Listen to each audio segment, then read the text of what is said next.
Welcome to our channel పెద్దమ్మ చెప్పిన కథలు. ఈరోజు కథ రాక్షసి చేసిన మేలు. నారాయణవరం గ్రామంలో వీరేశం అనే యువకుడు ఉండేవాడు. అతడు సాధుగుణం, తెలివితేటలు కలవాడే కానీ పరమ బద్ధకస్తుడు. అతడికున్న ఆస్తిపాస్తులు తండ్రి వదిలిపోయిన ఒక పూరిపాక, దాని చుట్టూ ఉన్న పెద్ద ఖాళీ స్థలం. కట్న కానుకలు ఇచ్చుకోలేని ఒక పేదవాడు వీరేశం గురించి తెలిసి తన కుమార్తెను అతడికిచ్చి పెళ్లి చేశాడు. ఆమె పేరు మైథిలి. కాపురానికి వస్తూనే ఆమె భర్త సోమరితనం వదలగొట్టేందుకు ప్రయత్నాలు ప్రారంభించింది. కానీ వీరేశంలో ఎలాంటి మార్పు రాలేదు. ఇది పని కాదని ఆమె ఇంటి చుట్టూ ఉన్న ఖాళీ స్థలంలో అరటి మొక్కలు, కొబ్బరి మొక్కలు నాటి మిగిలిన స్థలంలో కూరపాదులు పెట్టింది. అరటి మొక్కలు పెరిగి గెలలు వేయడం ప్రారంభించగానే వాటిని ఎత్తుకుపోయి పట్నంలో అమ్ముకు వచ్చే పని వీరేశం మీద పడింది. ఆ రోజు వీరేశం అయిష్టంగానే పట్నం బయలుదేరాడు. అతను అరటిగెల భుజాన పెట్టుకుని వీధిలోకి పోతుండగా వెనుక నుంచి మైథిలి దారిలో ఉన్న అడవిలో ఏ చెట్టు కిందో పడుకొని నిద్రపోక చీకటి పడక ముందే ఇంటికి వచ్చేయి అని హెచ్చరించింది. వీరేశం పట్నం సంతలో అరటిగెల అమ్మి ఆ వచ్చిన డబ్బు నుంచి ఒక పావలా పెట్టి మిఠాయి కొనుక్కొని తిన్నాడు. మిగిలిన డబ్బు పంచి కొంగున మూట కడుతుండగా అతడికి మైథిలి గుర్తుకొచ్చింది. ఆమె ఈ మధ్య కొన్నాళ్లుగా పగిలిన అద్దంలో ముఖం చూసుకుంటున్నది. భార్యకు అద్దం కొని బహూకరించాలని వీరేశానికి బుద్ధి పుట్టింది. అతను 2 రూపాయలు పెట్టి అద్దం ఒకటి కొని ఇంటికి బయలుదేరాడు. గ్రామం చేరేందుకు 2 దారులున్నాయి. ఒకటి చుట్టుదారి, రెండవది దగ్గర దారి. ఈ దగ్గర దారిని వెళ్ళాలంటే ఒక చిన్న కాలువ ఈది దట్టమైన అడవి గుండా పోవాలి.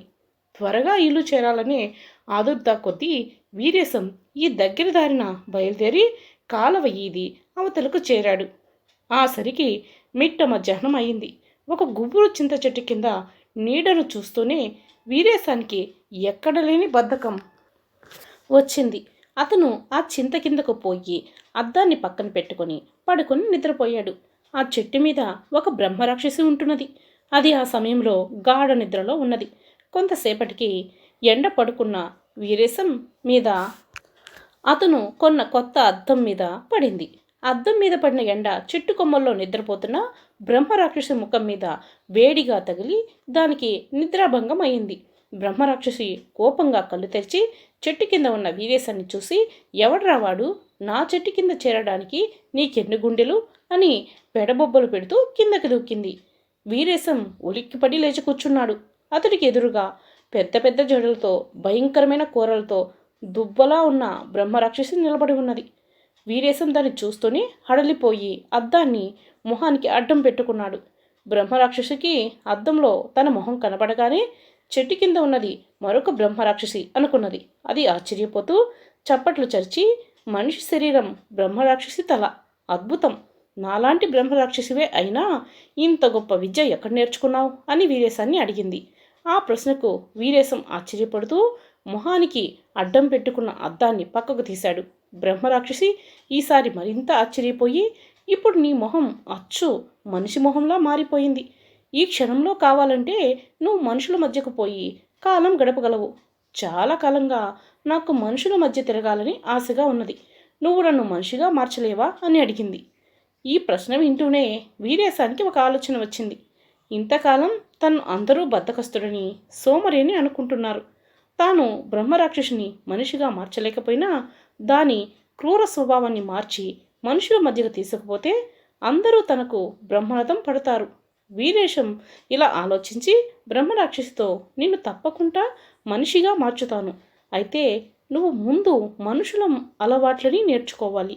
క్రూర స్వభావం వదిలి సాధువుగా మారాలి. అప్పుడు నా మాదిరిగానే నీకు మనిషి రూపం వస్తుంది అన్నాడు.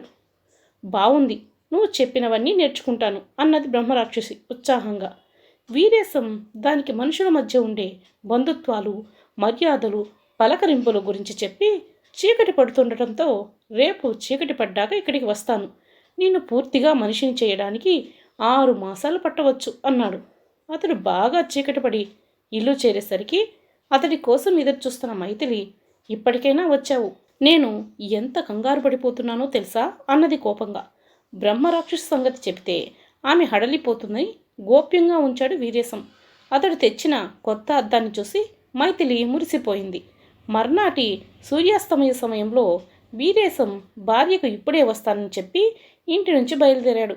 ఇంత బద్ధకస్తుడు ఈ వేళప్పుడు ఎక్కడికి వెళ్తున్నాడు అనుకుంటూ మైథిలి ఆశ్చర్యపడింది.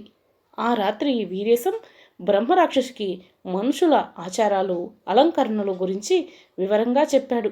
తర్వాత బాగా పొద్దుపోయి ఇల్లు చేరగానే భార్య ఇప్పటిదాకా ఎక్కడున్నావు అని అడిగింది. వీరేశం బాగా అలసిపోయినట్లు ఉసూరుమంటూ పోయి మంచం మీద పడుకున్నాడు. అతను మర్నాడు అడవికి వెళ్ళేసరికి బ్రహ్మరాక్షసిలో ఎక్కడ లేని మార్పు వచ్చింది. అది మనుషుల అలంకరణల గురించి వినడంతో తన పొడవాటి గోళ్ళు కత్తిరించుకున్నది. తర్వాత కాలువలో స్నానం చేసి తలలో మోదుగు పూలు తురుముకున్నది. వీరేశం దాన్ని మెచ్చుకుంటూ, నేను చెప్పింది నీకు బోధపడుతున్నది, నువ్వు ఇంకా చాలా నేర్చుకోవాలి అని ఆ రోజు మనుషుల మధ్య సంభాషణ ఎలా మృదువుగా ఉంటుందో వివరించాడు. ఆ రాత్రి అతడు ఇల్లు చేరగానే భార్య, రోజు రాత్రి వేళ ఎక్కడికి వెళ్తున్నావు? నీకు బద్ధకం వదిలిపోతుండడం బాగానే ఉన్నది, కానీ ఆ పోతున్న చోటేదో చెప్పవేం అని కోపగించుకున్నది. వీరేశం ఏమీ మాట్లాడలేదు. మైథిలి గొడవ ప్రారంభించింది. దానితో భార్యాభర్తల మధ్య చిన్న తగువైంది. అయినా బ్రహ్మరాక్షసిని సాధువుగా చేసి గ్రామానికి తీసుకురావాలని పట్టుదలతో ఉన్న వీరేశం భార్య అన్న మాటలను సహించి ఊరుకున్నాడు. ఒక రాత్రి బ్రహ్మరాక్షసి వీరేశంతో, నువ్వు నా కోసం చాలా శ్రమ పడుతున్నావు, నీ కష్టం ఉంచుకోనులే అన్నది. ఆ మాటలతో వీరేశానికి బ్రహ్మరాక్షసి నుంచి తనకు ఏదో కొంత ధనం ముట్టుతుందన్న ఆశ కలిగింది. ఒకనాటి రాత్రి భర్త ఇలా రోజు ఎక్కడికి వెళ్తున్నాడో తెలుసుకోవాలన్న పట్టుదలతో మైథిలి ఒక చింతబరిగె తీసుకొని అతడి వెనుకగా బయలుదేరింది. వీరేశం బ్రహ్మరాక్షసి దగ్గరకు నిర్భయంగా పోవడం చూసి హడలిపోతూ ఒక పొదచాటును దాక్కున్నది.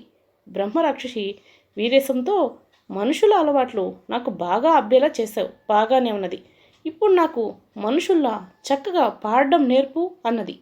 వీరేశం తనకు వచ్చిన పాట ఒకటి గొంతెత్తి పాడసాగాడు.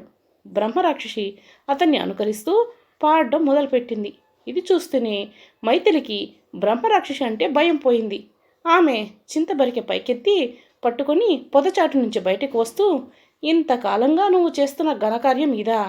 నిజంగానే నీలో బద్ధకం వదిలిందనుకున్నాను.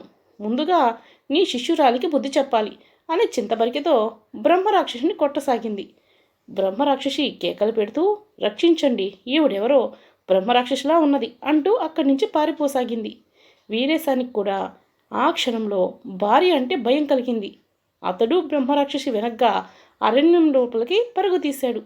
కొంత దూరం పోయాక బ్రహ్మరాక్షసి ఆయాసపడుతూ కూర్చొని వీరేశాన్ని, నా వెంట వచ్చావెందుకు అని అడిగింది. నీకు మనుషుల గురించి ఎన్నో ముఖ్య విషయాలు బోధించాను కదా, నాకు గురుదక్షిణగా ఏదో ఇంత ధనం ముట్ట చెప్పడం న్యాయం అన్నాడు వీరేశం. వీరేశం ఇలా అడగగానే బ్రహ్మరాక్షసి లేచి నిలబడి, నువ్వు బోధించిందంతా ఆ ఆడమనిషే చింతబరికెలతో మరుపున పడిపోయింది. నాకిప్పుడు మనుషుల మధ్య జీవించాలన్న కోరిక లేదు.